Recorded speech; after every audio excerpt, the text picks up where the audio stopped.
అబ్బబ్బబ్బబ్బా! అది గుజరాత్ రాష్ట్రంలో ఉన్న సూరత, బంగాళాఖాత సముద్రమా, రోడ్లు మొత్తం నిండిపోయి పొంగి పొర్లుతున్నది సూరత్ పట్నము.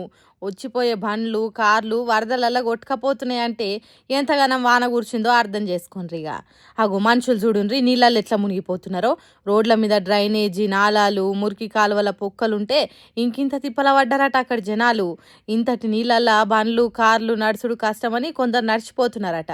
2-3 రోజుల నుంచి సూరత్ పట్నము, అరవల్లి జిల్లాలల్లా పెద్ద వాన కురిసిందట. ఉరుములు మెరుపులతోని ఒక్కసారే కుండపోత వాన కుమ్మరించే వరకు ఈ గింత ఆగమైందట. లోతట్టు ఏరియాలల్లో జనం ఎప్పుడు ఏం జరుగుతుందని గజ గజ వణుకుతున్నారట. Current supply ఆగిపోయిందట.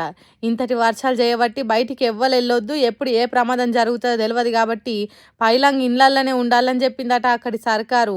అంటే చూడుండ్రిగా ఎంత డేంజర్ ఉన్నదో వానదేవుని ప్రతాపము.